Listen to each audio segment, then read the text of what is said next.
Ladies and gentlemen, I request you all to please rise in honor of the national anthem.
To seek the blessings of Almighty Allah, the most gracious, the most merciful.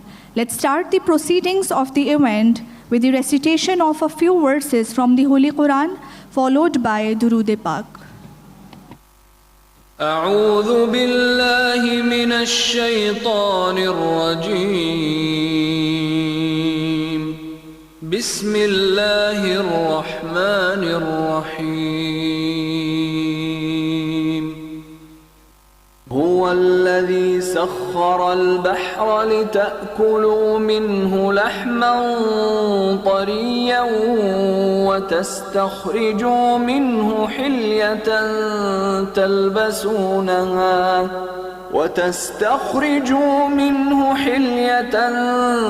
تلبسونها وترى الفلك مواخر فيه ولتبتغوا من فضله ولعلكم تشكرون وألقى في الأرض رواسي أن تميد بكم وأنهارا وسبلا لعلكم تهتدون وعلامات وبالنجم هم يهتدون أفمن يخلق كمن لا يخلق أفلا تذكرون وإن تعدوا نعمة الله لا تحصوها إن الله لغفور رحيم صدق الله العظيم.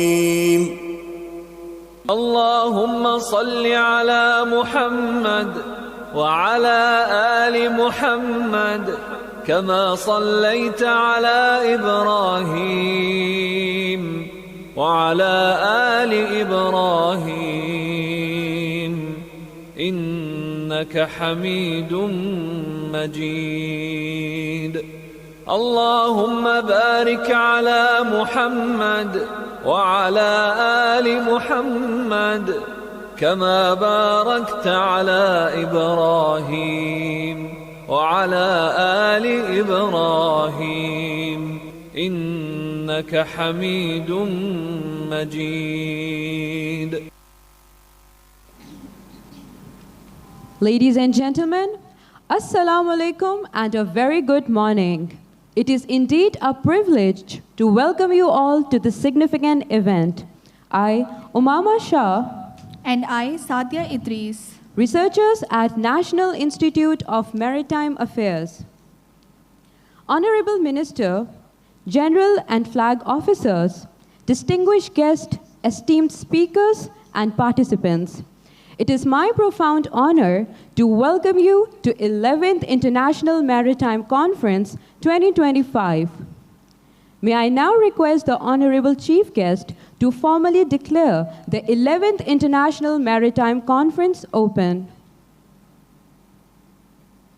Bismillahirrahmanirrahim. Let's kickstart the conference, please. Thank you, sir.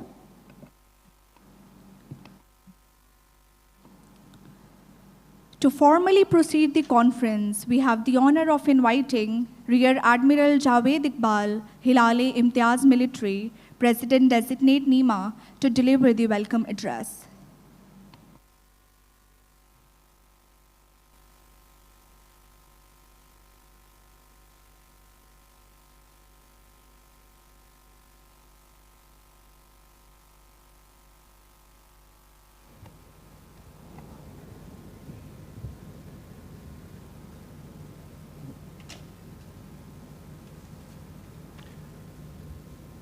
Bismillah ar-Rahman ar-Rahim.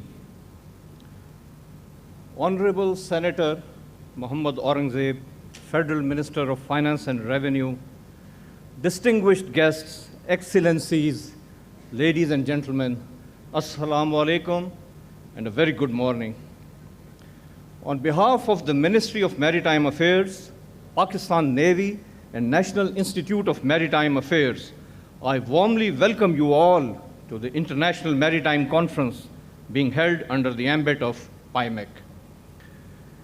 Due to peculiar challenges of time, as the Honorable Chief Guest has other commitments, I'll try to be very, very brief. Ladies and gentlemen, it's an acknowledged fact that we live in a maritime century, and oceans are the new economic frontier. In this backdrop, Pakistan and indeed all maritime nations are faced with the same challenge, that is how to harness the bounties offered by the maritime domain in a rapidly evolving, interdependent, and yet competitive world. There's no dearth of ocean resources, but the challenge lies in sustainable exploitation for long-term inclusive growth and shared prosperity for all. For a developing maritime nation like Pakistan, blue economy is therefore not just a choice, it's the future of our generations. To deliberate on these aspects, International Maritime Conference, which is a centerpiece of 𝐈𝐺𝐻, provides an ideal platform to convene policymakers, diplomats, academia, and industry leaders to drive collaboration and chart the course for a prosperous blue economy. The proceedings of the 2 days conference shall revolve around the central theme of harnessing blue economy potential for sustainable development. Eminent speakers shall dwell on the role of blue economy as a sustainable pathway to socio-economic uplift and transformation of maritime industries to reap the dividends of blue economy. Tomorrow, on the second day, experts will take stock of maritime security challenges for safeguarding trade, blue economy, and global connectivity, followed by investment in blue economy and opportunities for sustainable development and international cooperation. In the end, key takeaways and actionable recommendations of the conference shall be summarized for taking up with the government and other stakeholders. I am confident that the takeaways from the conference will reach the highest quarters to inform policy and decision-making processes in order to shape pragmatic strategies for unlocking maritime investment, strengthening industry linkages, driving sustainable economic growth. Ladies and gentlemen, let us reaffirm the resolve to transform our maritime potential into tangible opportunities through this International Maritime Conference that benefit not only our respective nations, but the entire region and even beyond. I thank you all.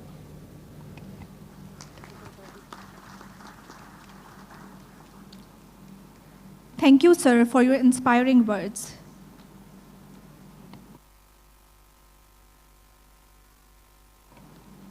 I would request the Honorable Chief Guest to kindly address the audience.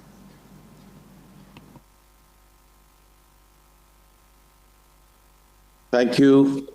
Good morning and assalamu alaikum to everyone.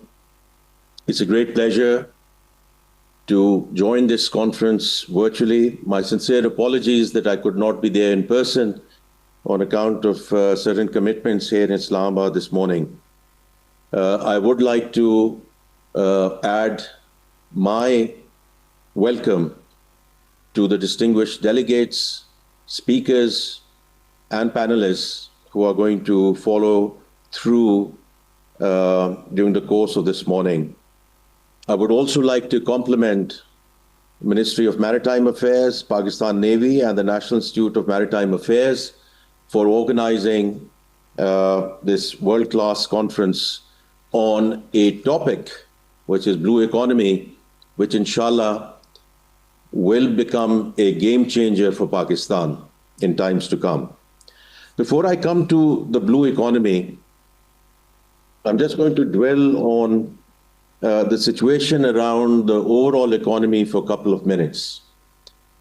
Over the last 2.5 years, we have made significant progress in terms of macroeconomic stability, in terms of a stable exchange rate, FX reserves, which are now up to roughly 2.5 months of import cover, so a little over $14 billion. Inflation has been a very good story, although we have seen it coming back up slightly because of the unfortunate floods that we have been afflicted with as a country this year, but still in single digits.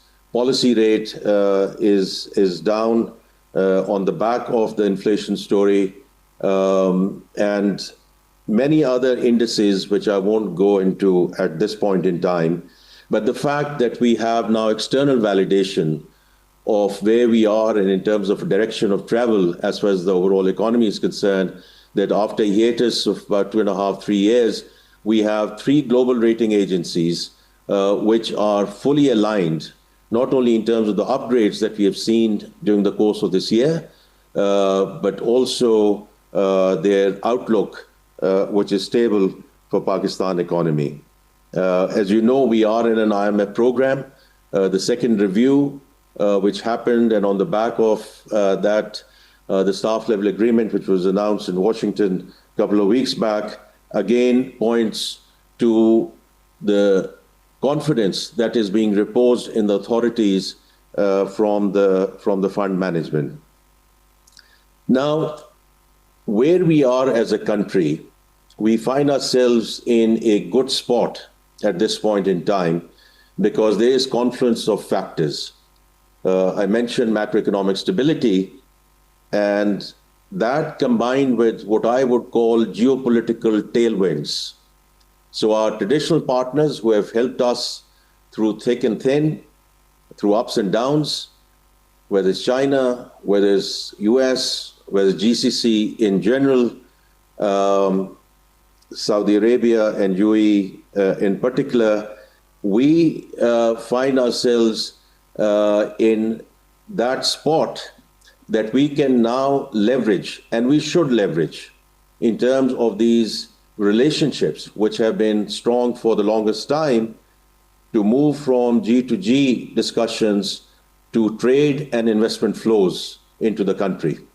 And inshallah, this in turn, apart from many other things that we are doing with respect to the structural reforms, the improved trade and investment flows, which we expect in the coming months, should help us in terms of moving across to a sustainable growth path. Now, coming to the blue economy, as you all know, I guess we have a pretty modest starting point, right? Because we are hovering at about 0.4 to 0.5% of the national GDP, which equates to roughly $1 billion. Now, the way we have our ambition of how we are going to translate our overall economy, inshallah, which is currently, the overall GDP is about $411, $412 billion. And can we move it to a $3 trillion economy by the time Pakistan gets to be 100 in 2047? And can we get to the $3 trillion number, which is the real potential of Pakistan? It's a similar thing, and it's very heartening and encouraging to see that the Ministry of Maritime Affairs has also put a marker in the ground, which is ambitious but very reachable. This $1 billion getting to a $100 billion blue economy number by the time we get to 2047, as I said, is transformational, and it's the right ambition that we have set ourselves as we go forward. Now, this is backed by a very clear roadmap, and I'm sure the panelists and the speakers will talk to it during the course of this morning. And as I look at it, the broad pillars which are underlying this roadmap of how we're going to get to $100 billion blue economy are actually quite robust. So starting with achieving excellence in fisheries and aquaculture, and this to happen through value-added processing capabilities, modernizing our cold chain logistic infrastructure and chains, and implementing world-class hygiene standards. So right now, we have, if I look at the export number, which is currently there, around roughly $500 million in terms of our seafood exports. Now, getting it to a $2 billion number, as far as I'm concerned, over the next 3 to 4 years, is a very achievable milestone. Now, this itself being grounded in an overall national fisheries and aquaculture policy, which will extend for the next 10 years through a strategic partnership with the FAO, will continue to guide us as we go forward. And again, as the finance minister, you know, I would like to assure you, and I'm sure the Minister of Maritime Affairs must have also committed this, that we are going to ensure that the policy consistency is there. Whatever we say, we see it through the cycle. So I think that is going to be a very important part of how we are going to, take this discussion forward. The next one is the modernization of ports and logistics, and we digitize and upgrade the operations, whether it's Karachi, Qasimpur, and Gwadar. I think are all going to be very, very important in terms of replicating international best practices and really getting the regional trade partnerships to the next level. The next pillar is around the renewable energy. So launching pioneering pilot projects in tidal and offshore wind generation. And the other thing which, obviously is closer to the Ministry of Finance, but to see how we can also go for innovative financing for these projects, whether it's, we have done green bonds in the past, but issuing blue bonds and blending financing mechanisms to fund conservation and sustainable development initiatives. The next one would be marine biotechnology and value chain development, which again represents a very significant opportunity. And finally, it's the regional and the cross-sector collaboration. And all of this, whether it's our engagement through Indian Ocean region and beyond, the research initiatives, the idea is very simple, to take this mainstream and how the blue economy principles get into our national economic transformation agenda, which I previously referred to. So I started by saying that this is a game-changing sector where the potential is huge. And as I said, it's great to see the Ministry of Maritime putting the marker in the ground. It's no different how we are looking at AI and the digital infrastructure and how that is going to, inshallah, propel the economy forward, or our mineral and mining sector, which is going to be a game changer for Pakistan as we go forward.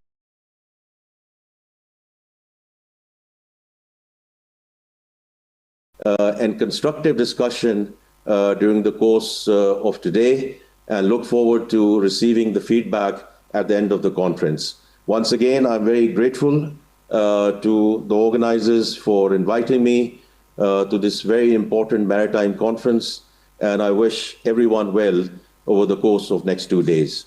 Thank you.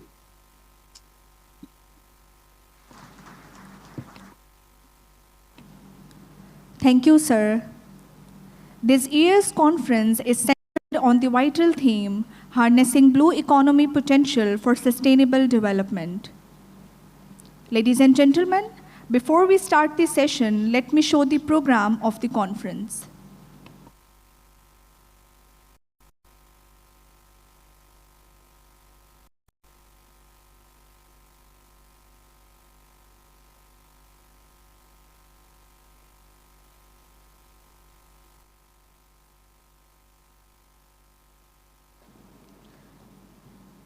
Ladies and gentlemen, let me present the concept note.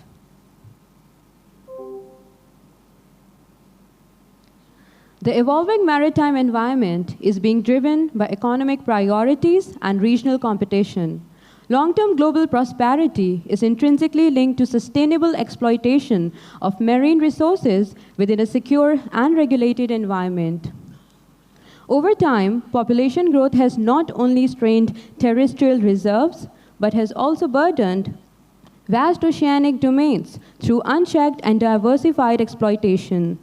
Oceanic strain, coupled with degenerative effects of climate change, is destabilizing marine ecosystems, triggering critical environmental challenges that demand anticipatory policies and preparedness to contain their impact. Global shift towards sustainable use of ocean wealth has brought to fore blue economy in maritime discourse, an approach centered on cultivating maritime innovation through responsible ocean governance, while developed nations have leveraged blue economy for sustained growth. Developing states are grappling with unemployment, food, and economic insecurity challenges in aligning with United Nations Sustainable Development Goals. To fully realize the promise of blue economy, developing countries must strengthen marine governance, prioritize scientific advancement, promote maritime learning and research, reinforce international best practices, and foster collaboration across stakeholders through cohesive strategies.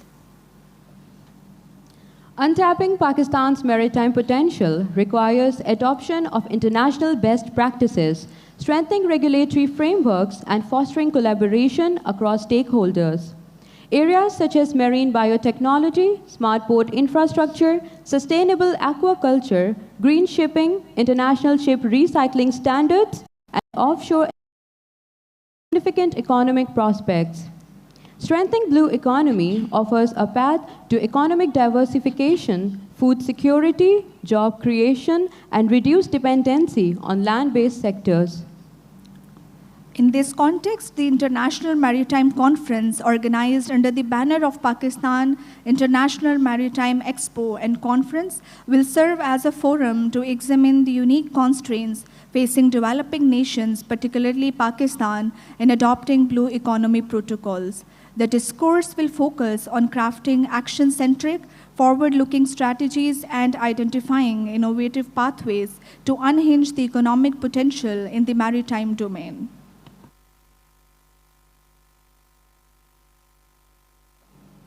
Ladies and gentlemen, before we move forward with the proceedings, let us also take a moment to reflect on the remarkable journey that has brought us here today. We will now present a short introductory video showcasing the Pakistan International Maritime Expo and Conference.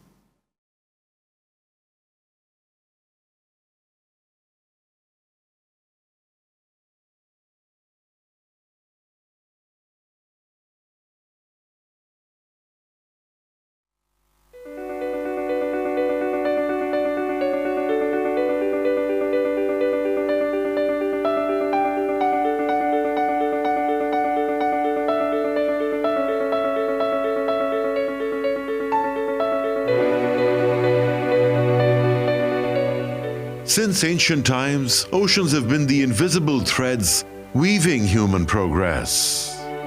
connecting civilizations, enabling commerce, and nourishing life. Today, as the world turns to sustainable growth, the concept of the blue economy takes center stage. The blue economy refers to the responsible and sustainable use of ocean resources to spur economic growth, improve livelihoods, and generate jobs, while preserving the health of marine ecosystems. Globally, this ocean-based economy is valued at over $24 trillion.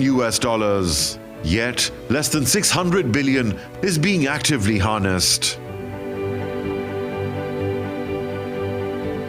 Pakistan's maritime geography is a strategic gift. With a coastline of over 1,000 kilometers, an exclusive economic zone of 240,000 square kilometers, and an extended continental shelf of 50,000 square kilometers, the country has access to abundant marine resources and vital trade routes. Three major commercial ports anchor our economic seascape. Karachi Port, the oldest and busiest, handles over 54% of Pakistan's maritime trade. Port Qasim manages nearly 45% with specialized LNG facilities. Gwadar Port, one of the deepest in the world, lies at the gateway to the Persian Gulf. Its special economic zone and LPG terminal make it central to China-Pakistan economic corridor and future transshipment. A modern shipyard at Gwadar is set to revolutionize Pakistan's shipbuilding capacity, offering strategic autonomy and regional maritime services. The blue economy spans diverse domains, from fisheries and tourism to shipbuilding and transportation. In fisheries, Pakistan's coastal waters brim with biodiversity, crabs, shrimp, lobsters and tuna. With a potential exceeding $2 billion annually, this sector supports the livelihoods of nearly 400,000 citizens. Our coastal tourism is equally rich, from the mud volcanoes of Hingol to the serene beaches of Kunmalir and the remote beauty of Astola Island. Pakistan's coast offers immense potential for water sports, ecotourism, and nature-based recreation. Pakistan pays $4.5 billion annually in freight charges to foreign carriers. This points to investment opportunity in the marine transportation sector. Gadani is one of the world's largest shipbreaking yards, where over 6,000 workers recycle close to 3 million tons of steel every year, fueling our heavy industries. A state-of-the-art ship lift and transfer system at Karachi Shipyard and Engineering Works enables the building and repair of commercial and naval vessels. At KS&EW, Pakistan has constructed its Smilgem class corvettes, fast attack missile craft and tugs, fortifying indigenous capacity. Cognizant of the untapped potential in the maritime sector, the Pakistan Navy has taken the lead in maritime advocacy. Key initiatives include maritime security workshops and symposiums, geological surveys of the exclusive economic zone, coastal mangrove plantation drives, maritime curriculum and public awareness campaigns, observance of World Oceans and Environment Days. These efforts aim to promote a deeper maritime culture, elevate strategic thinking, and activate the economic engines hidden within our waters. To consolidate and promote these efforts, Pakistan launched the Pakistan International Maritime Expo and Conference, PIMEC, held from 10th to 12th February 2023 at the Karachi Expo Center, under the patronage of the Ministry of Maritime Affairs and co-organized by Pakistan Navy and Badr Expo Solutions. Over 3 days of exhibitions and conference, PIMEC 2023 marked a milestone. 143 exhibitors, including 22 international firms, 159 foreign delegates from 52 nations, over 19,000 attendees, 22 MOUs and joint ventures signed worth $500 million among public and private sector firms in the sectors of renewable energy and fishing. It was more than a showcase. It was Pakistan's maritime declaration to the world. Now the journey continues. 𝐈𝐧𝐭𝐞 2025 will be held from the 3rd to the 6th of November at Karachi Expo Center, with invitations sent to maritime entities from 128 countries. This edition promises deeper industrial engagement, greater international collaboration, and broader investment horizons through B2B, B2G, and G2G engagements in various fields of maritime sector. It will feature a focused international maritime conference on blue economy, emphasizing industrial, commercial, and environmental integration. From the depths of our oceans to the heights of our ambition, Pakistan's blue economy is ready to rise.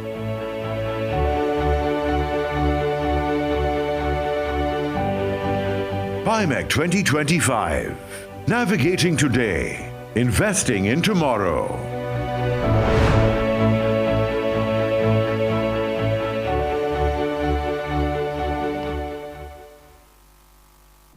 The International Maritime Conference is organized by the National Institute of Maritime Affairs under the patronage of the Ministry of Maritime Affairs and Pakistan Navy. We will now view a brief documentary introducing the National Institute of Maritime Affairs and its efforts in the maritime domain.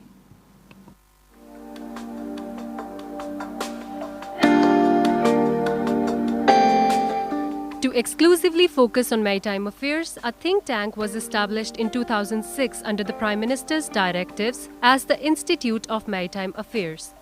Later, it was upgraded to the National Institute of Maritime Affairs, commonly known as NIMA. NIMA operates with its 2 chapters in Islamabad and Karachi while maintaining its head office in Islamabad. In line with its vision and mission, NIMA undertakes impactful research and consultation projects to provide sustainable solutions covering over 40 maritime-related sectors. NIMA has been admitted as co-opted member of the Advisory Board of National Security Committee to provide policy-level input. It serves in advisory capacity with Indian Ocean Tuna Commission, and additionally, NIMA is on advisory panel of various governmental and non-governmental entities.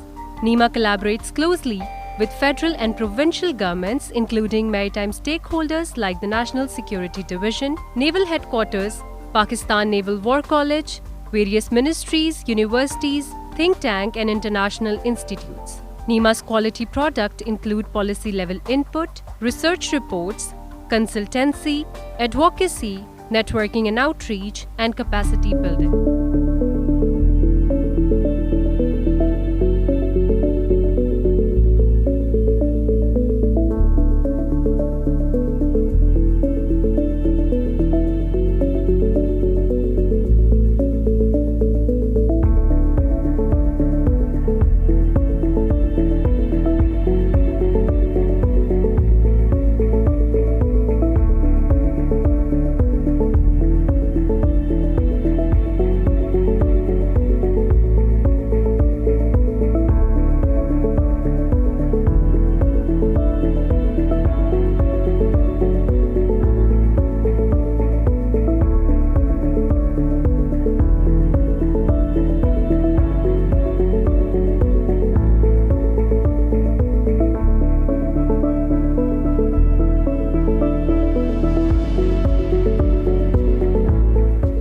With its resolute passion, NIMA's team is committed to lead the way in global maritime arena, setting new standards aligned with the best practices to achieve a common goal of secure seas and prosperous future.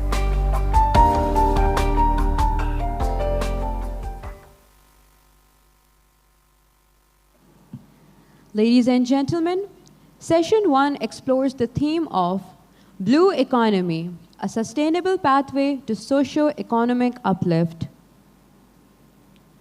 Our keynote speaker, Mr. Mohammad Kamran Nasir, who is a chartered accountant and currently serves as Chief Executive Officer of Ali Gohar Pharma Private Limited and Umar bin Sulaiman Healthcare. He will speak on the topic, Blue Economy Potential of Pakistan, Challenges, Opportunities, and Road to Inclusive Growth. The blue economy encompasses the sustainable use of ocean resources for economic growth and environmental well-being. It is intrinsically linked to a nation's economic prosperity and plays a vital role in ensuring its national security. We welcome you to the stage, sir.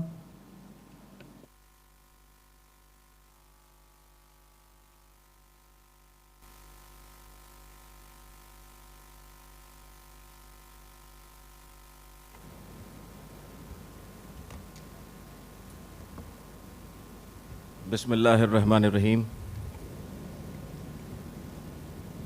Honorable Finance Minister Mohammad Aurangzeb, President NIMA, Rear Admiral Javaid Iqbal, distinguished guests, men in uniform, Assalamu alaikum. First of all, let me thank the Ministry of Maritime Affairs, National Institute of Maritime Affairs, Badr Expo Solutions, and Pakistan Navy for organizing PIMEC. My role in 10 minutes is to expand on challenges, opportunities, and the road to inclusive growth as a keynote speaker to pave way for the speakers to follow and expand on the topic. I will remain cognizant of the time because I've been allocated only 10 minutes, and there is a presentation that I will share with you. Ladies and gentlemen, I must state that whatever we intend to do in terms of blue economy, that will largely depend not on the opportunities, but on the resolve that we bring to the table.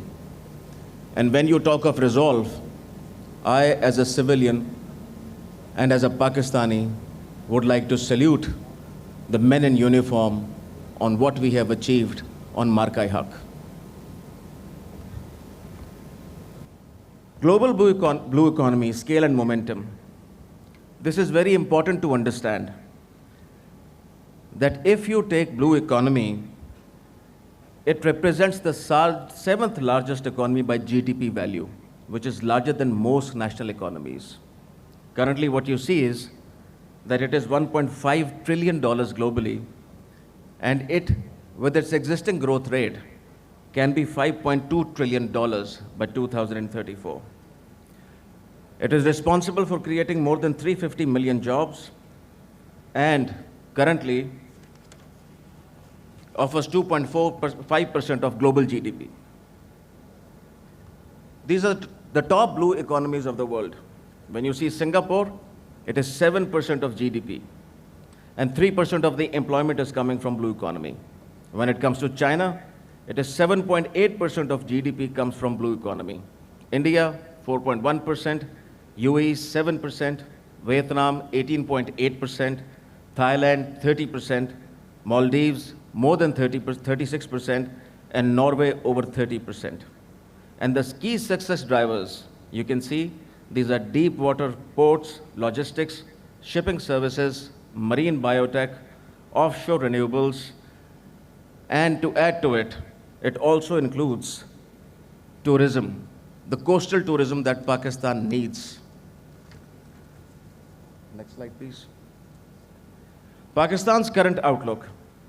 You can see that Pakistan's trade, 95% of the trade and 100% of total oil and gas imports rely on sea import. Trade route, Afghanistan, Central Asian states, and China can benefit immensely from Pakistan for transit trade. GDP contribution, currently Pakistan's economy contributes less than, I'm talking of the blue economy, 1% to Pakistan's GDP versus a global average of 7% and over 30% for world-leading blue economies. CPEC connecting China via CPEC to Gwadar port to reduce its trade route for oil imports by 5,000 kilometers. Mineral export, renewed focus on developing minerals from Balochistan, offer room for expansion in trade, transport, and logistics. What Pakistan has to offer, ladies and gentlemen, first being strategic maritime geography and continental shelf advantage. Pakistan has a coastline of over 1,000 kilometers and an extended continental shelf of 350 nautical miles. Potential for offshore energy exploration, marine biodiversity conservation, Recent discoveries suggest that there are huge gas reserves. Strategic partnerships could unlock Pakistan's hydrocarbon potential. Mangroves, natural infrastructure, critical breeding and nursery grounds for fish and shrimp, and marine biodiversity, fisheries productivity, which will all strengthen climate resilience. Fisheries, $1 billion opportunity, as we say, with 700,000 plus metric tons of annual fish production and USD 465 million seafood exports. Pakistan fisheries sector supports up to 1.8 million livelihoods. Just 17% of this production is exported, and as the finance minister was talking a little while earlier, that cold chain and everything needs to be developed to ensure that we can take this north to billions of dollars. Next slide. Coastal tourism and water sports, from Karachi to Gwadar. Coastal tourism could generate billions annually. And ladies and gentlemen, this is one area where Pakistan has seen a lack of focus, and it can bring quick revenues. Maritime infrastructure and trade catalyst Gwadar Port, East Expressway, and free zones are transforming Pakistan into a regional maritime hub. Integration with Central Asia, the Middle East, and Africa is the need of the hour, with smart port technologies and logistics corridors to enhance connectivity. Financial instruments and banking for blue economy, Pakistan is exploring blue bonds, green banking, and public-private partnerships to finance sustainable marine ventures. Banks and institutions are pushing for blue finance frameworks aligning with SDG 14, life below water. These are the sustainable goals.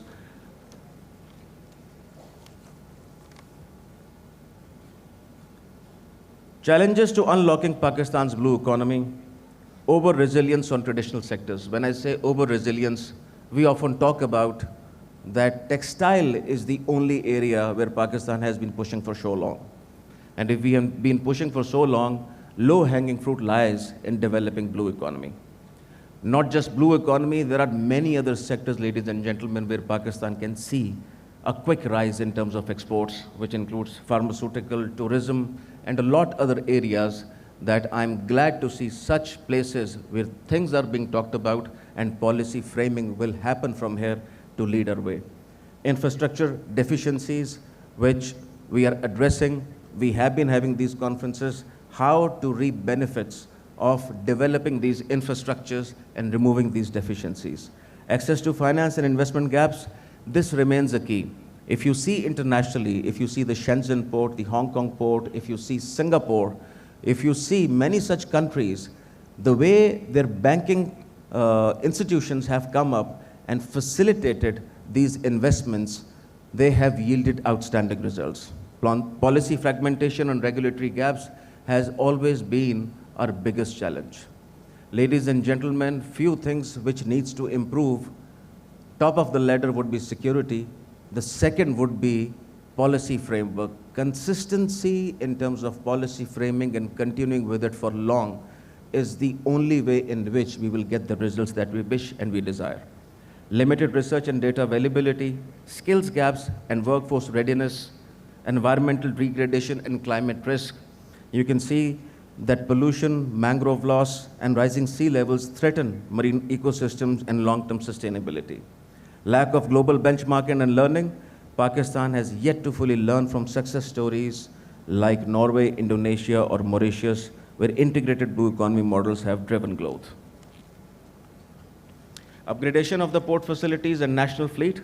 The current scenario, as we just talked, around 95% of Pakistan exports move by sea, handled through the country's three main ports, which is KPT, Port Qasim Authority, and some through the Gwadar port. In the graphical snapshot, you can see that KPT leads marginally ahead of the Port Qasim, and development and Gwadar would pave the way for the deep sea port to come into action, which reduces the route to, for China. And secondly, it shortens distances globally for a lot of shipping carriers in terms of reducing their costs. Development of Gwadar port is ongoing, with Chinese Overseas Port Holding completing work on 60 acres of the pilot zone and conducting feasibility for the next 2,200 acres of land. The company has also completed phase 2 of the Eastway Expressway. Measures to boost the maritime economy, establishing additional ports in Urmara, Pasni, KT Bandar, and cut dependence on PNSE by introducing private shipping companies and foreign shippers to boost its role in the blue economy. Recently, PNSE added 3 tankers to its fleet to take care of the rising demand.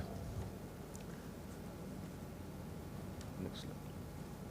Inclusive growth, a broad-based approach to blue economy, shared prosperity, not considered gains, local empowerment and job creation, environmental and social equity, participatory governance and policy reform.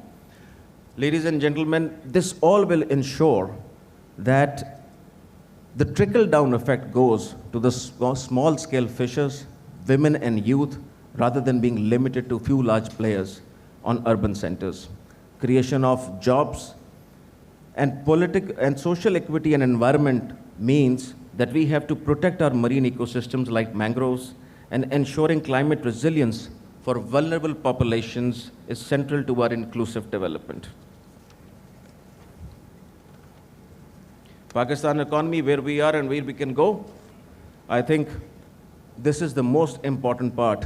Currently, it's an economy of $411 billion, which is growing at a modest level of around 4%. Inflation has dropped down significantly to 4.5%. Fiscal deficit is at 5.4% of GDP. Challenges, low export to GDP ratio, which is about 10%, high external debt, climate vulnerability, and underutilized sectors like maritime and tourism. Potential trajectory, blue economy contribution, which is currently less than 1% of GDP, has a potential to get to 10 to 15%. And mind you, the global average is 7%, so we have a lot of room. Even if we hit the average of 7%, Pakistan would see outstanding results in terms of its economic stability.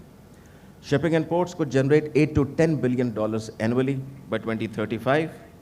Fisheries and aquaculture, it has a potential to add 17 to 18 billion US dollars to the Pakistan exports. Coastal tourism, again, something which is a low-hanging fruit and needs a lot of pondering. It can generate an estimated $5 billion in terms of revenue. Energy and minerals, offshore reserves and renewable energy can reduce import dependency and boost self-sufficiency. CPEC and investment zones, tax-free zones, logistics corridors, and smart port infrastructure can catalyze the inclusive growth. Ladies and gentlemen, Pakistan is a country that is not short in terms of challenges. We know our challenges. The only thing that we have been lacking is in terms of having consistency of policies, having political environment, and having a right framework which ensures that execution is top-notch. If these things are considered and implemented into our governance mechanism, and this becomes something which is sustainable, Pakistan can grow in leaps and bounds.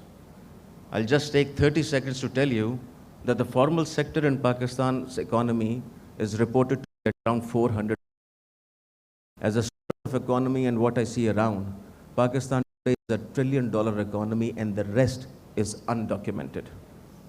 If we can only proceed to digitize these efforts, the kind of revenue surge that you would see and the contribution that is going to come to the national exchequer would resolve much of the problems that are at hand. And blue economy will be the star in the years to follow. With this, I leave it for the remaining speakers to expand on the subject and help all of us to understand these issues more deeply and how we can identify a framework that would be for the better of this country. Pakistan Zindabad, Pakistan Armed Forces Paidabad. Thank you.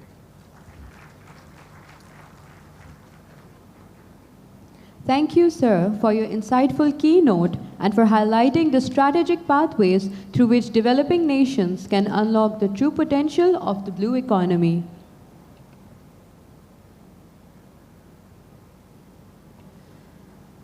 We now move to a series of focus presentations that will delve deeper into the potential of the blue economy. I would like to invite Mr. Adnan Lodhi, a Fulbright Scholar as a Policy Advisor at the United Nations International Trade Center at Islamabad. Mr. Lodhi provides strategic policy support to trade-centric programs for sustainable development and has served in key government roles.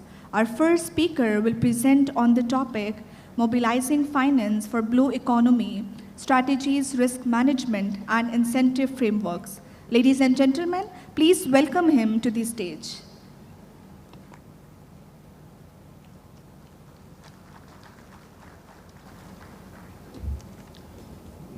Good morning, and thank you for having me here.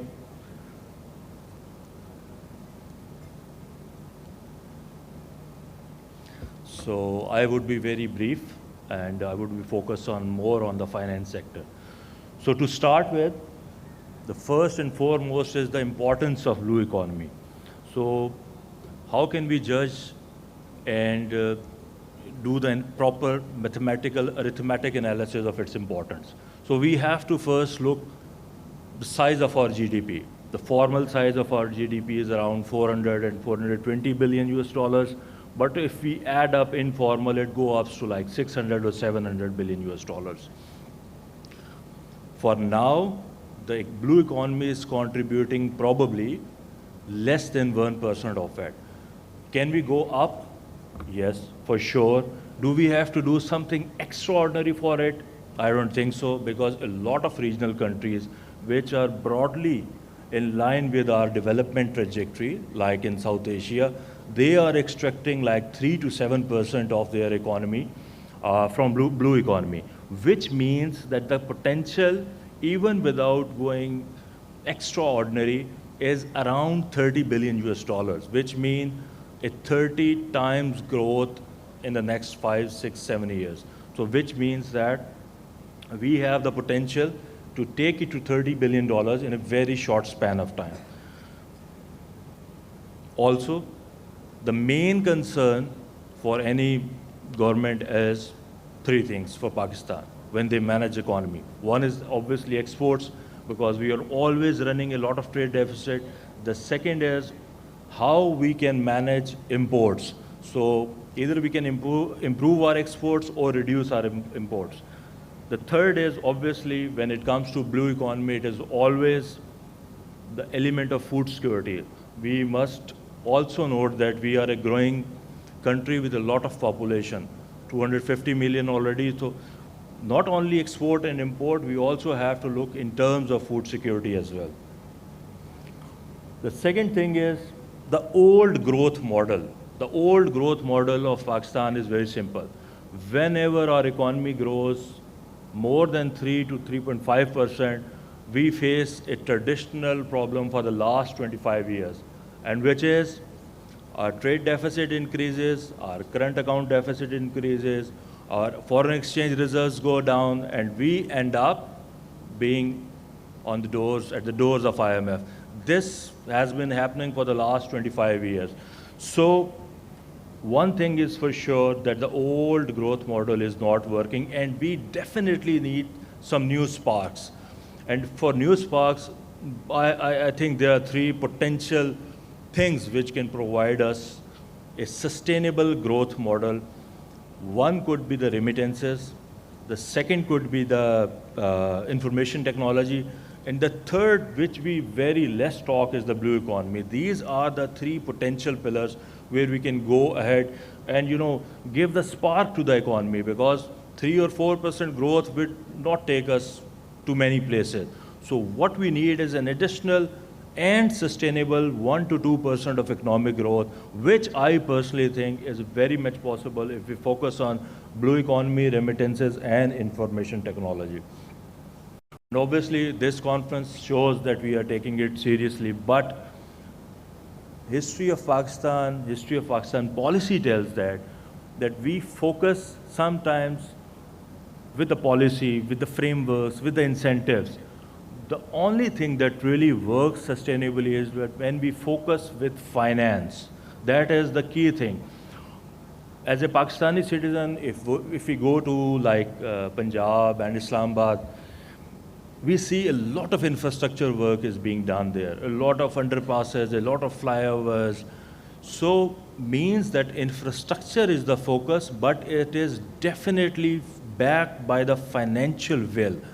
This is missing in a lot of areas. But obviously, if you are talking about that blue economy has to be the pillar in the next like 5 to 10 years, and we have to take its contribution from 1 to 30 billion US dollar, and we have to take 1 to 1.5% of GDP growth in future from it, then the focus should not only be the policy and frameworks and things. It has to be backed by sophisticated, sustainable, regular finance. That is the key. So for that matter, I think one model that we can follow is a Blue Economy Development Fund. Have we done something similar to it in Pakistan? Yes, we have done it. That is Export Development Fund. What we have done is that whatever is exported from Pakistan, we take 0.25% surcharge, which is known as Export Development Surcharge. Now that surcharge directly goes to Export Development Fund. Export Development Fund is totally independent body working under Ministry of Commerce, and then they can pick up different projects, and now they are investing a lot of money for export promotion. We can have this model for the blue economy, because we know for sure that maybe government would like to spend a lot of money, some years from the budget, PSDP, one project here, one project there, but this is not a very sustainable way, because a lot of time when we have to manage our fiscal deficits, we are in the IMF programs, a lot of time we have to cut expenses. And this kind of investments are always like PSDP, they are always the first one they are cut. So what I propose is that we establish a Blue Economy Development Fund within Ministry of Maritime Affairs, and the source of funding should be very similar to what we have been doing in export, but this time we should be leaving 0.25% on the overall imports of Pakistan. So, for example, let's do a basic calculation that overall imports are like 60 billion US dollars, and we are proposing like 0.25% surcharge on the imports of Pakistan. That roughly equates to 150 million US dollars. Which in Pak rupees in today's exchange rate will become like 42 billion rupees. Now this is a fund which is not part of the budget, which is not lapsable, which is free to spend, free to invest in the blue economy. That is something which will not burden the whole economy, but at the same time, it will give a lot of freedom to the stakeholders like Ministry of Maritime, Pakistan Navy, and other institutions, that they know for sure that every year they have a sophisticated and sustainable flow of around 150 to 200 million US dollar, and they can invest in the sectors where they want to invest. Because without finance and investment, the blue economy, we can talk about it, but it will not grow unless and until we manage that this kind of investment is coming on a regular annual basis. One. The focus areas at the start could be like obviously fisheries and aquaculture, logistics, tourism. These are the 3 and 4 main sectors which we can start with. But what could be the style of investment? That is the most important thing. Because for now we have seen that Pakistan has a very open investment regime, a lot of tax break, a lot of special economic zones, a lot of welcome to all the sectors, but we see that overall FDI is not coming.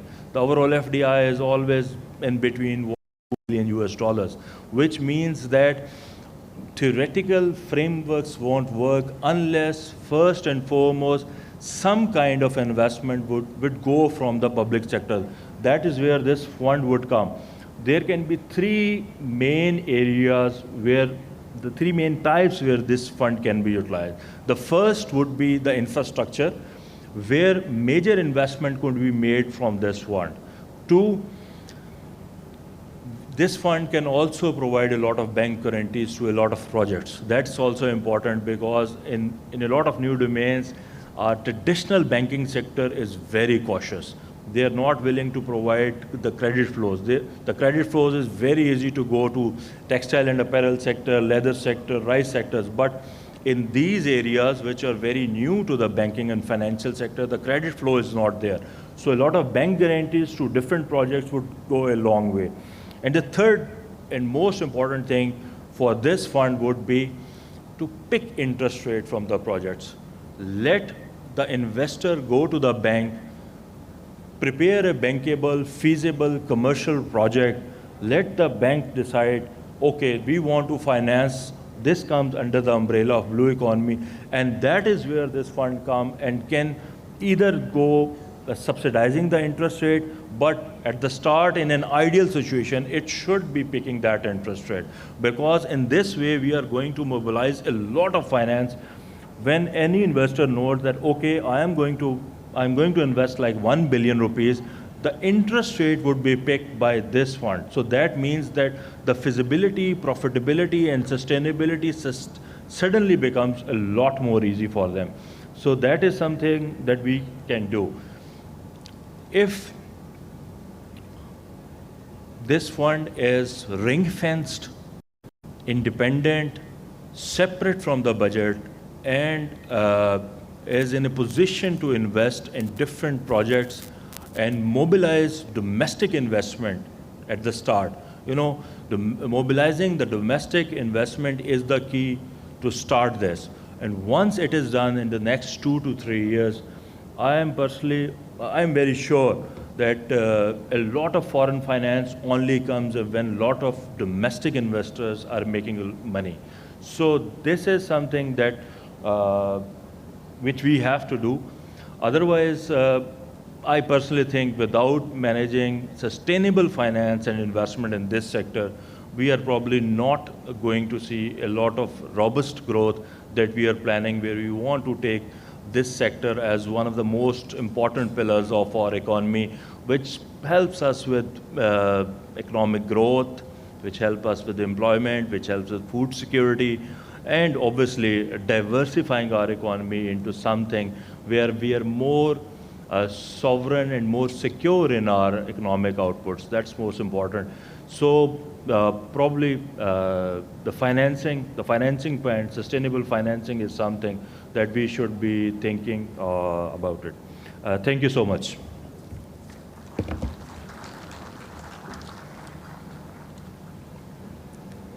Thank you, Mr. Lodhi, for shedding light on the financial frameworks, incentives, and risk management strategies essential for sustainable blue economy growth.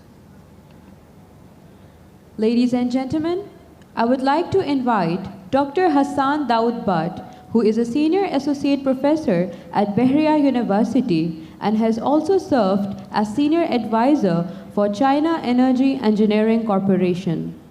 Dr. Hassan will speak on transformation of Pakistan as a regional transit hub, leveraging the blue economy for economic integration and development. The stage is yours, sir. Can I have the slide movie? I think so, it's there. Bismillahirrahmanirrahim. Honorable President Designate NIMA, senior naval officers, distinguished guests. You know what I'm seeing from here, it reminds me of an old Confucius saying that isn't it a joy to have friends from afar? So I think we have friends here, and most of us understand the importance of the blue economy. And the reason that I've 2047 as the benchmark for whatever we are doing and speaking about is because by 2047, Pakistan's population will be over 250 million. And each year, we will have around 3 million young entrants in the job market. So unless we create opportunities for these youngsters who are more inquisitive, who are more passionate about what they do and what they want to do, we will have a lot of challenges and we need to address those challenges. मुझे इसका slide दीजिए ना. So could you go to next slide, please? So ladies and gentlemen, and this is especially for any investor who's sitting here and our friends who've come to Pakistan for first time. Why Pakistan and why blue? That's the fundamental question that we have to not just ask each other, but also policy makers. And I believe that despite vulnerabilities and protectionism, tariff is one case, and the discussion around that, recent ASEAN activities, the global blue economy contribution to the overall economy has been around 3 to 4 trillion. And by 2030, this is going to be around 5 trillion. With the share of global trade carried by seas increasing to 80 to 90% and creating employment for over 40 million people. So I believe anything which is worth this amount has to be protected. Anything that is worth the money that is flashed in the first slide has to be safeguarded. Because unless we do not do that, then all this money will be lost. And who will bear the cost of that sunk money? That is very, very important. I also believe, and my colleague also spoke about the global capital which is moving towards sustainable aquaculture, blue carbon, offshore wind, and a host of other probably investment-related activities. Is important for us to understand the global issuance of blue bond also by 2024 reaching 5 billion. So and I just overheard one of my colleagues speaking about the challenges of telling the government how important blue economy is. But what I believe is that if Pakistan, of the overall global blue economy standpoint, only harnesses 0.01%, still the contribution to GDP will be more. And I always say, and I always believe that our colleagues in whites and grays, unless they know the importance of what they are safeguarding, their challenging will become more. So I think the economic value makes the use of Navy so important.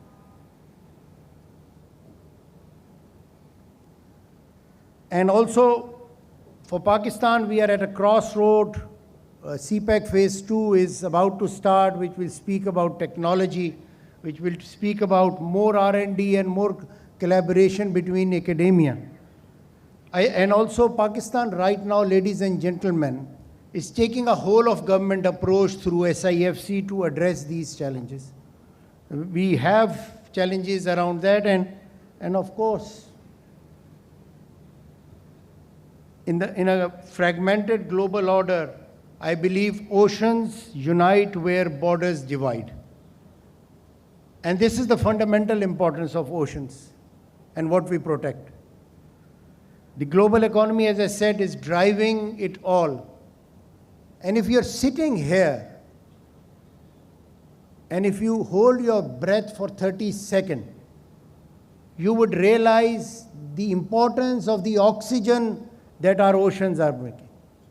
If you look around and see anything that is not built or constructed in home turf will be imported or exported using the seas. So this is the importance of this. And that importance, ladies and gentlemen, takes us to an entire 4 level of impact that we need to create, we need to challenge, we need to ask. And that is from governance standpoint to capacity building standpoint, enterprise and partnership. And countries like Pakistan do not have the resources to do that. Whether we claim whatever we want to claim, but we do not have those resources to do it individually. So we need friends, we need partners to help us navigate through this tough water. And most of those friends and partners are sitting here. I also believe that we need to understand the overall core layer of what business we are doing. from major ocean industry, fishery, aquaculture we've spoken about, to the support layer and of course the outer layer. And each layer has to be protected and defended. And from there, how is the trade transforming from where we are now to the emerging future industries? And I'm sure the rest of the activities we have today will speak about them. AI, robotics, all of them are not just transforming the way that we do business, but also the way that we ship business. And also the examples, most of them, as I can see, are in Asia, very close to us and in our friendly countries.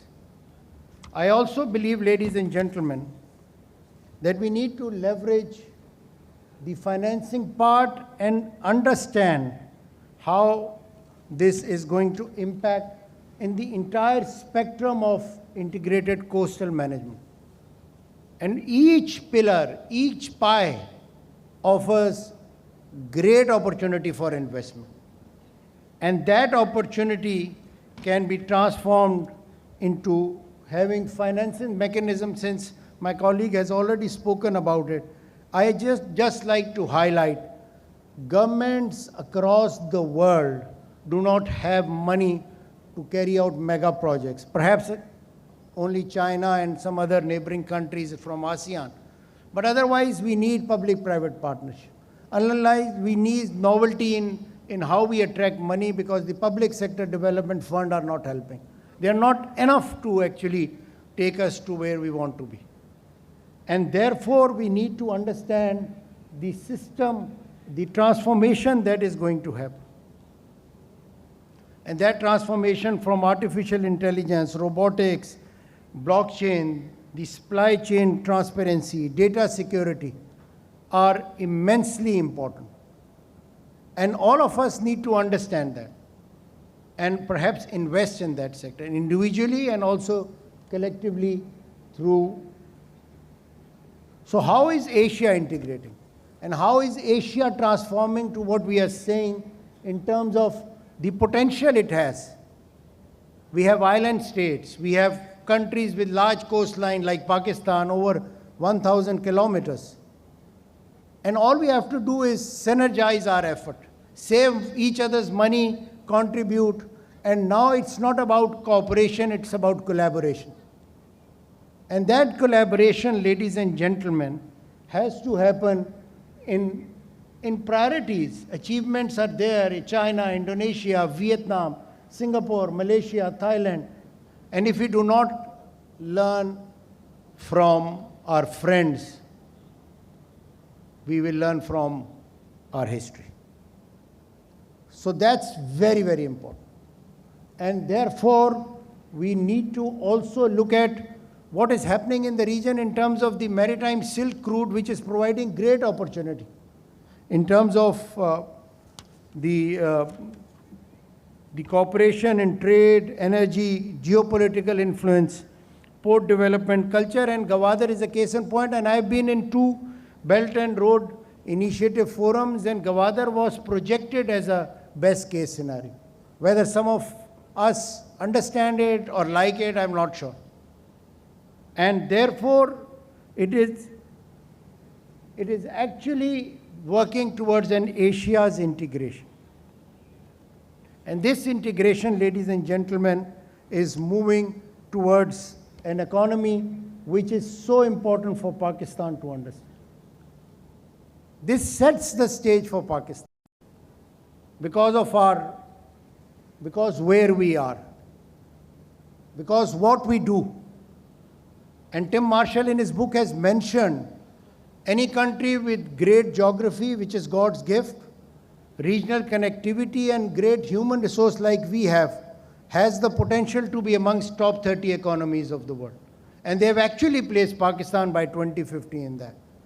So therefore, investors here, friends here, it's important that you work with Pakistan. Don't look at Pakistan with the lens of mitigating a lot of risk. Look at Pakistan at the opportunities that it offers. Look at Pakistan of the potential it has. across all these segments of blue economy. You touch one, you'll get great opportunities and information around them. We have challenges of data, and we are institutions like NIMA and perhaps the Naval Headquarters Operations Branch are working jointly towards collecting this data. And then, of course, CPEC as our catalyst. CPEC is actually from 2013 has given us about 6,000 megawatt energy. It has connected both north and south and east and west of Pakistan.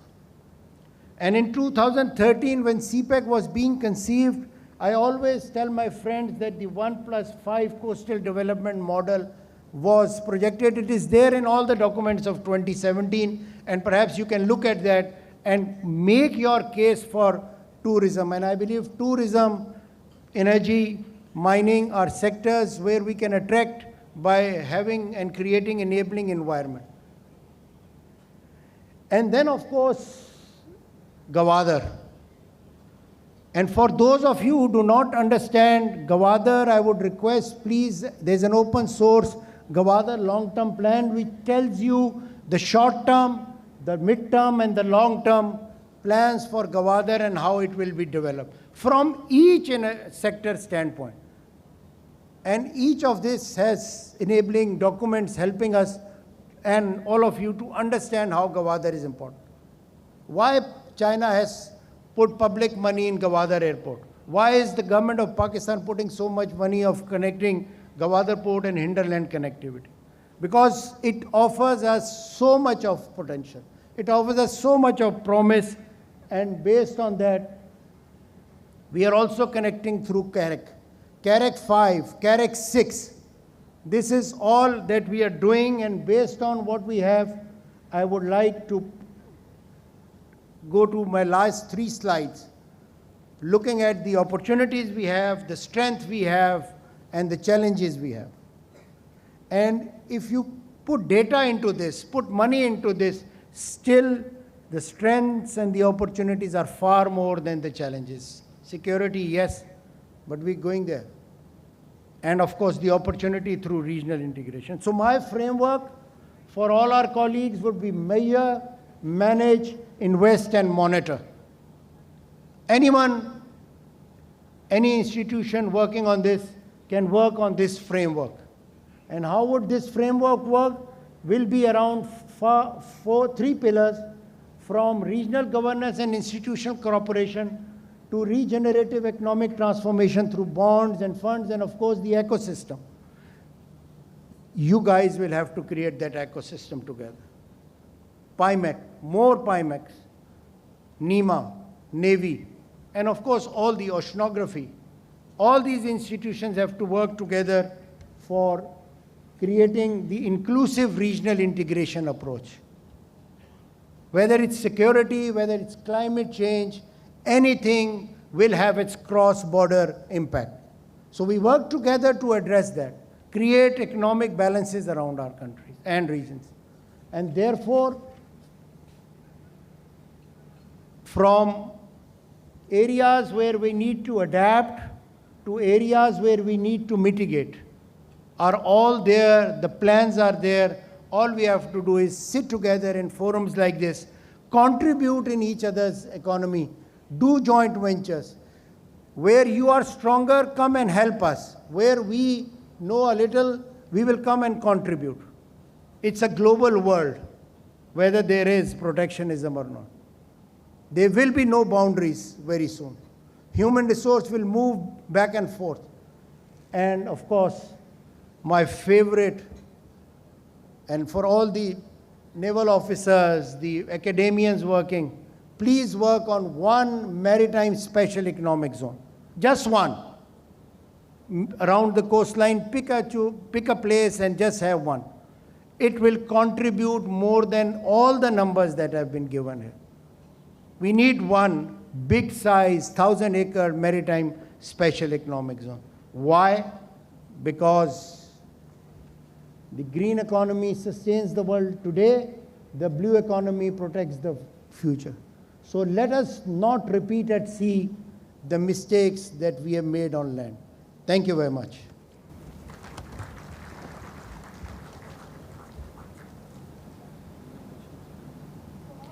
Thank you, sir, for articulating how Pakistan's geostrategic position can be leveraged to foster regional connectivity and economic integration through blue economy. I would like to invite Dr. Zainab Ahmed, Deputy Director at the Beacon House National University Center for Policy Research. Dr. Zainab will present on the topic Enhancing Regional Economic Integration through Pakistan's Blue Economy, Navigating Public-Private Partnership.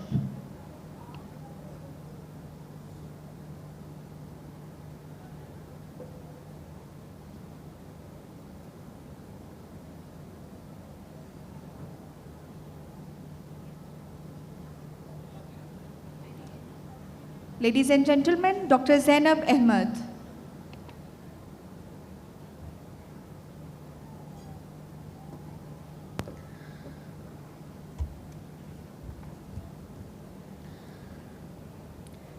Respected organizers of PIMEC 2025, esteemed speakers and participants and colleagues, a very good morning and assalamu alaikum.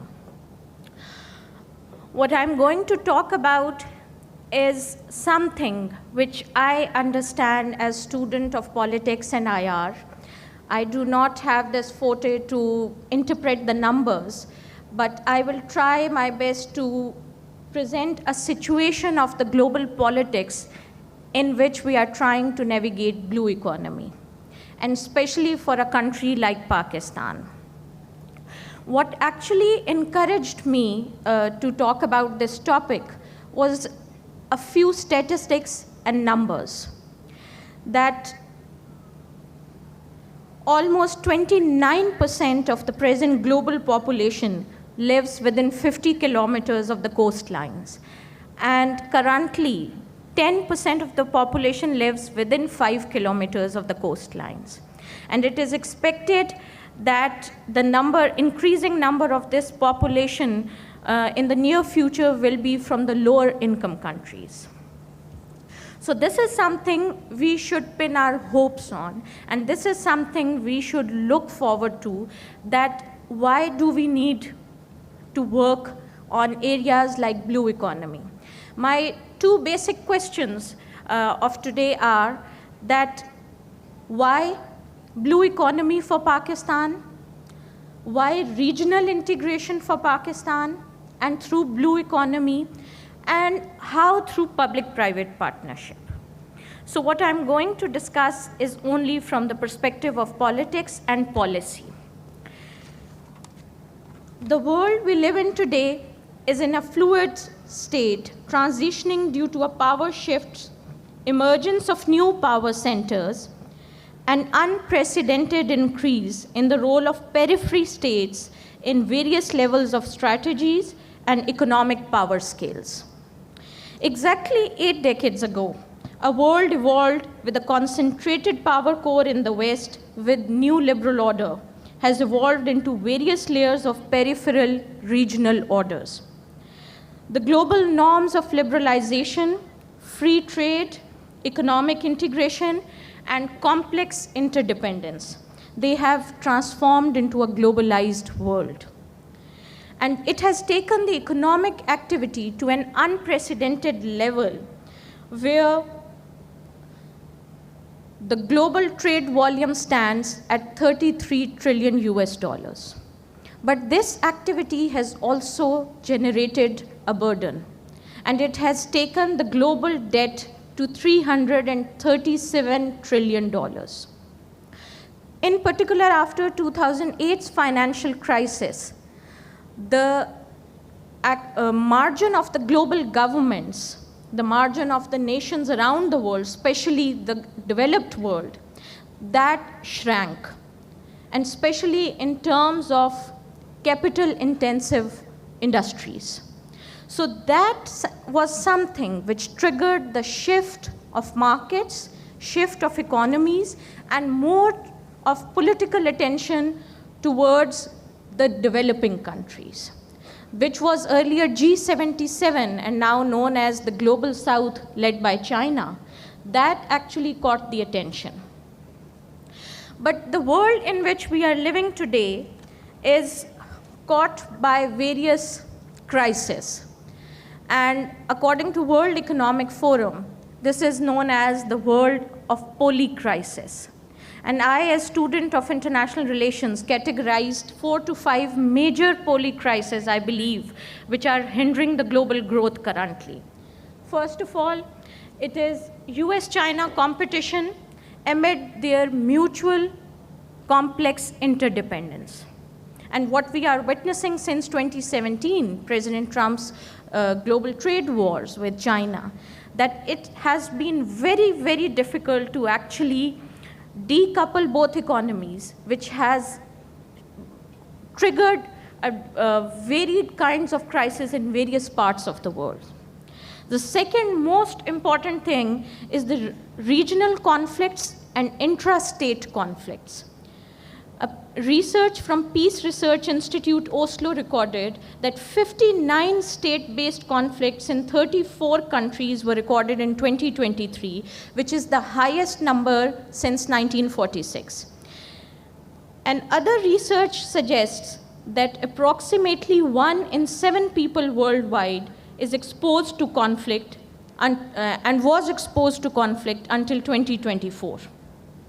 The third most important thing is the climate change, and the global cost of climate change damage was estimated to be 1.7 trillion to 3.1 trillion per year by 2050. And let me make a point here that whenever we talk about some damage, we usually do not count the cost of the loss, the intrinsic loss, and the cost of rehabilitation. That is actual challenge which multiplies the cost a lot. And that remains the challenge in the long run. A very important another factor is pandemics. One we have passed, that was COVID-19, and the rough estimate by World Health Organization that the cost of it was 500 times as much as it should have been to invest in preventive measures. And according to scientists, maybe a few more pandemics we can experience during this century. And other important disruptor, according to me, is the artificial intelligence. So these are the few factors which can actually steer the global economies towards growth, or these are the factors which can actually disturb the economies. And this is the permanent situation for at least another decade or two in which we have to function.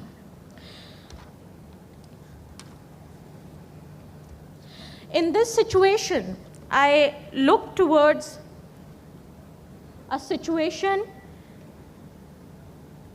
in which I pin my hope on this phenomenon, the emerging economies and the N11 economies.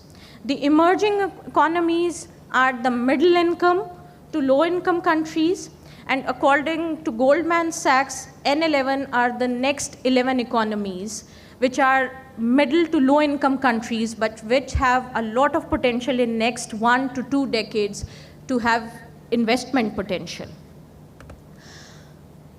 These economies actually,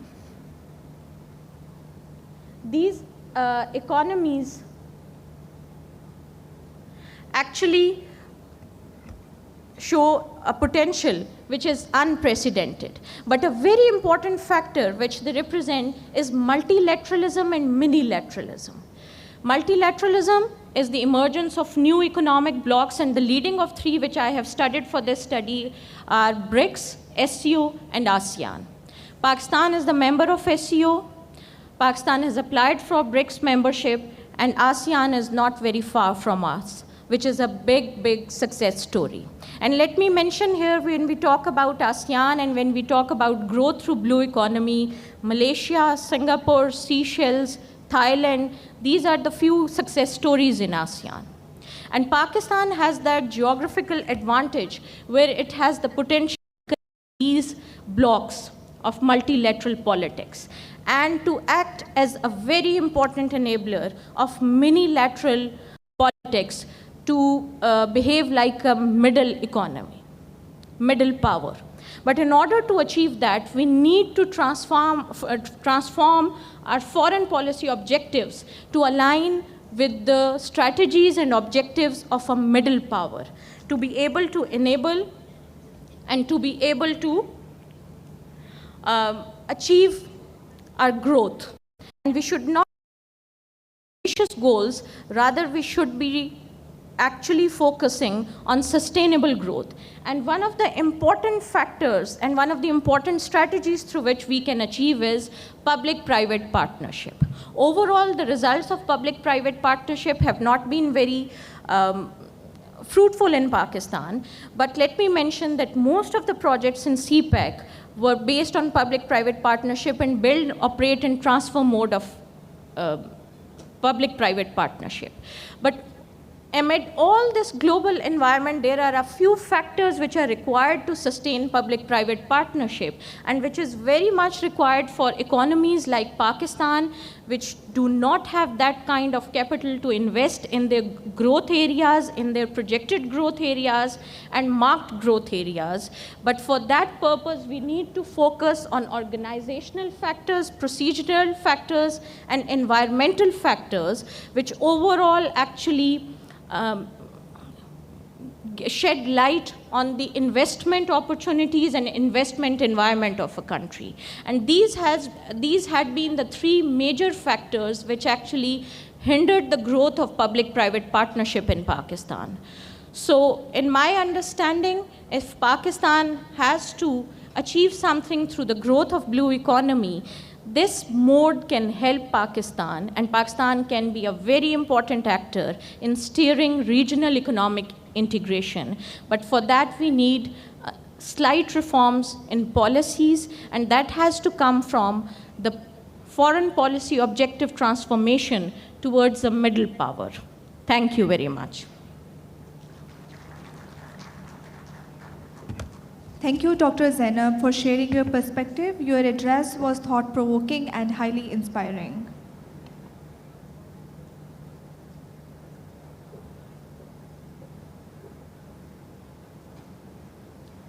Ladies and gentlemen, I would now invite Dr. Anila Khan, Research Fellow at National Institute of Maritime Affairs, Pakistan.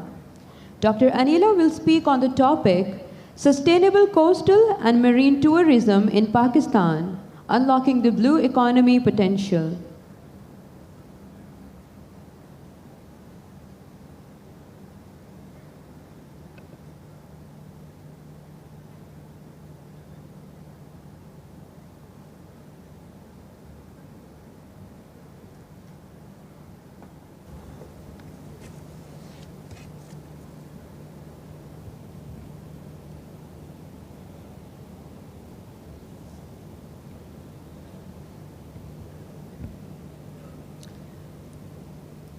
Bismillahirrahmanirrahim. Assalamu alaikum and a very good morning, ladies and gentlemen. It is my honor to be here today.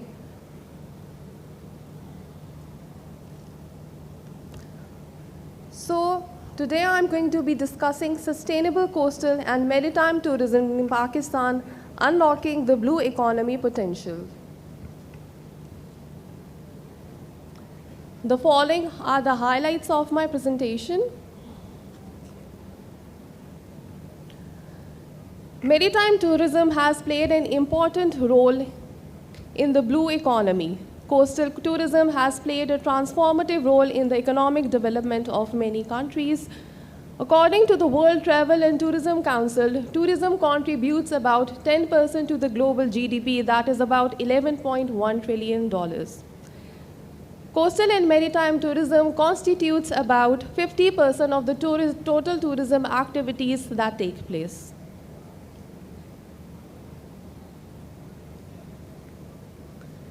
According to a World Bank report, in 2022, Pakistan contributed about 5.9% to the tourism. However, the component of coastal and maritime tourism in Pakistan is negligible. If it is developed properly, it can generate 4 to 5 billion US dollars. Pakistan has a coastline of about 1,001 kilometers that is distributed between the province of Balochistan and Sindh.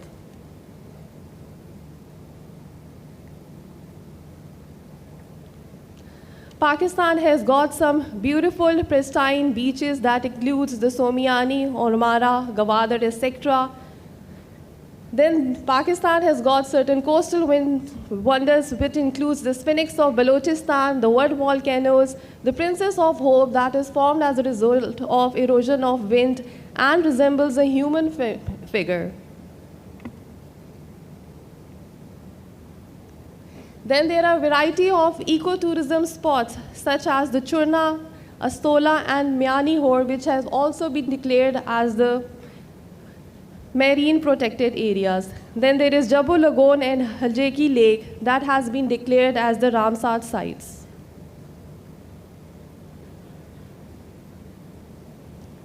Then there are a variety of religious and heritage sites as well. For example, the Malki Necropolis that has been declared as a UNESCO World Heritage Site.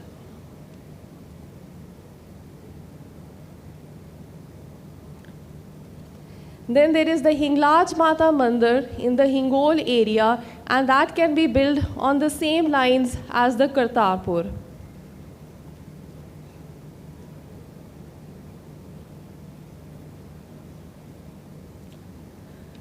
Pakistan coastal areas are rich in culture and offer a variety of cuisine and handicrafts.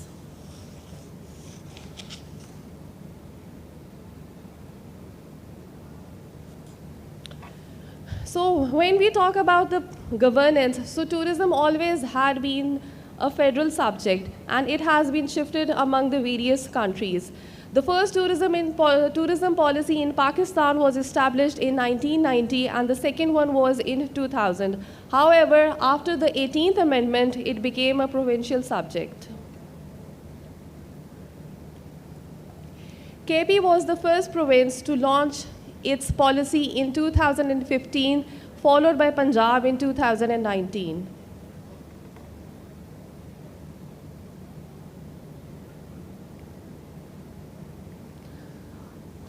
Okay, so basically around the world, the trend is shifting from the traditional tourism to sustainable tourism. Sustainable tourism basically is responsible tourism, and it is based upon three important pillars, that is economic development, community involvement, and environmental conservation.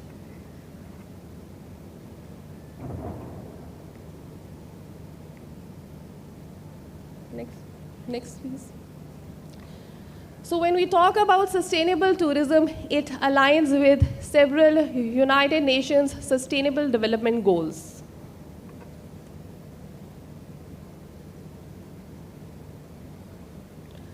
So these are some of the few points that how we can travel sustainability. Number one, by choosing eco-friendly infrastructure, community involvement, environmental conservation, education and awareness, and marketing and promotion.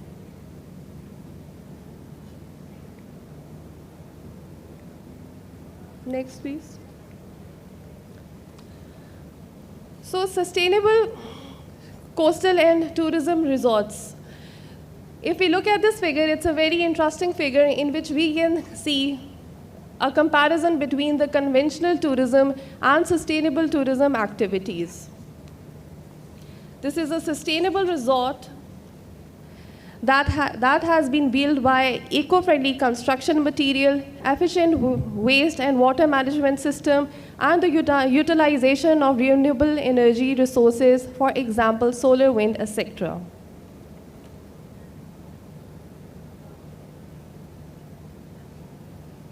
Next, please.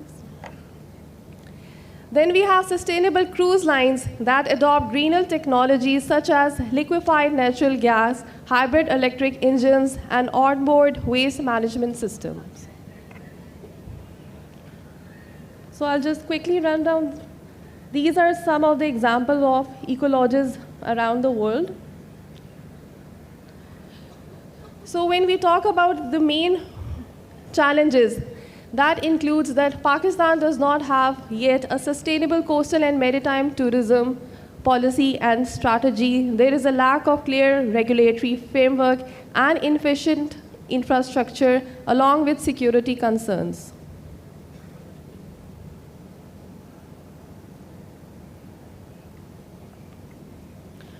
So to attract the foreigners, following international obligations is necessary. And the most important is that we need to incorporate the principles of sustainable tourism development in national tourism policy, along with the development of a separate sustainable coastal and marine tourism policy with the help of all relevant stakeholders, ensuring both aligned and mutually reinforced holistic development.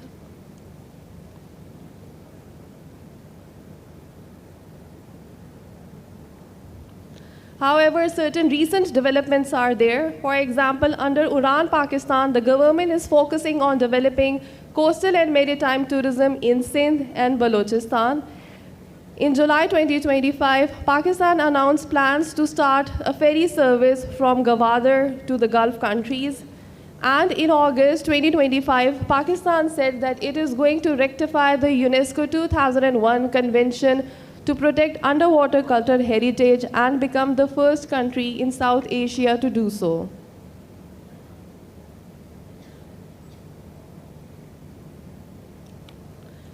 So in the end, I would like to recommend to bring the Peace Boat to Pakistan.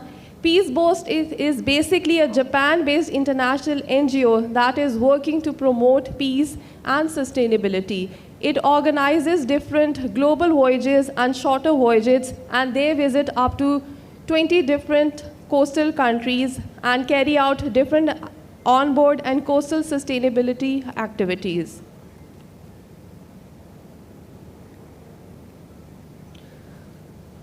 So the Peace Boat is going to present a unique opportunity for Pakistan to engage with the international community by showcasing its rich cultural heritage and promoting sustainable tourism and economic development. Thank you.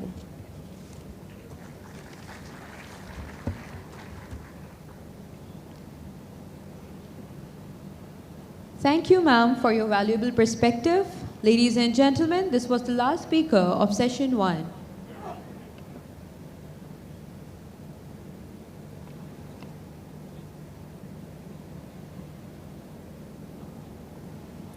We now request Vice Admiral Khalid Amir, 𝐏 Military, to please come on stage for souvenir presentation to distinguished speakers, followed by a group photograph.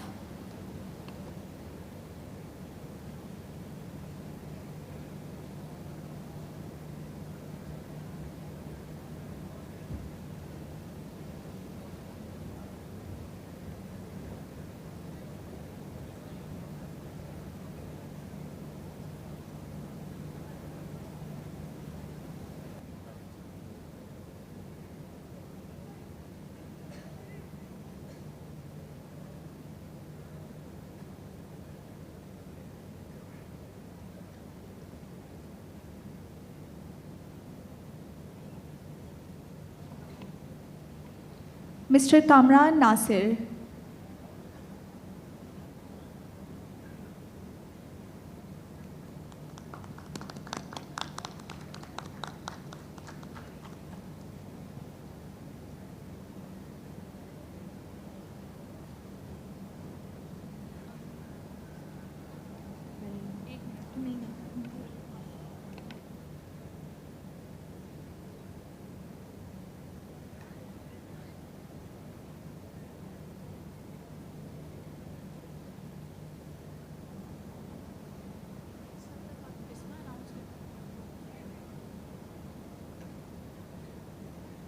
Mr. Adnan Lodhi.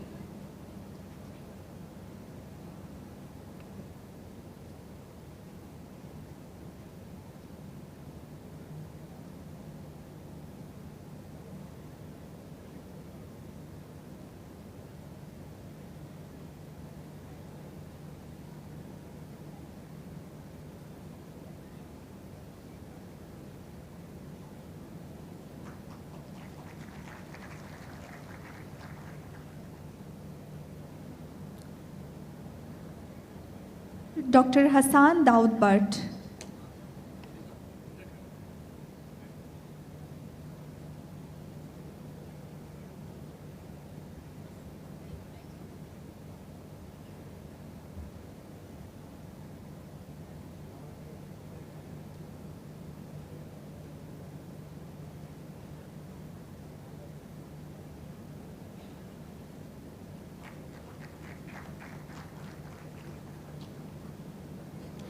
Dr. Zainab Ahmed.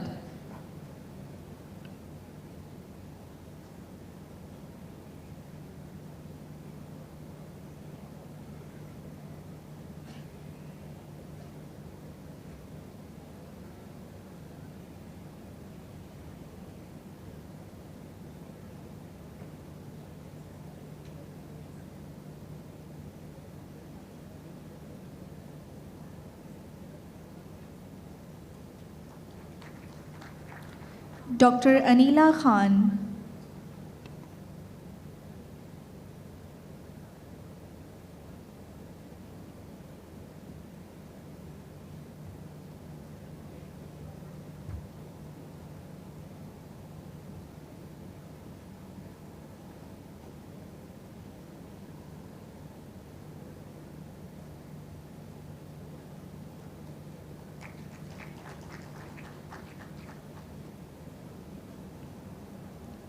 I now request Rear Admiral Javaid Iqbal, 𝐿𝐴 Military, to present memento to Vice Admiral Khalid M. Mir, 𝐿𝐴 Military.